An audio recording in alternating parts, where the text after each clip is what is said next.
سبا به د 19 کلنو اسیا جام کې د افغانستان 19 کلنه کم عمره کرکټ ملي لوبډله خپله دویمه سیالي د سریلانکا لوبډلې پر وړاندې ترسره کوي.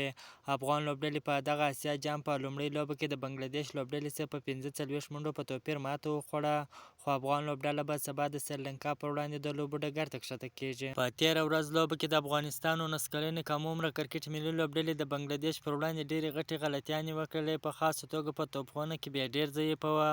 په پیل کې د افغانستان لوبډله ډېره ښه روانه وه، خو د دوه پیاوړو توپوونکو وروسته بیا نورو لوبغاړو ښه لوبه ونه کړله. په 25 منډو باندې خپل 15 لوبغاړي د لاسه ورکړله. باید سبا د سریلانکا پر وړاندې یو ښه لوبه ترسره کړي. که د سریلانکا سم دغه لوبه وبایلي نو د افغانستان لوبډله به د مختګ څخه نوره پاتې سي. په دغه اسیا جام کې 8 لوبډلې ګډون کوي چې په دوو ګروپونو ویشل شوي دي. افغانستان په خپل ګروپ کې د بنګلادیش، سریلانکا او نیپال لوبډلو سره لوبیږي. چې د بنګلادیش سره یې لوبه کړې ده، هغه یې بایللې ده. سبا به د سریلانکا پر وړاندې د لوبو ډګر ته ښکته کیږي.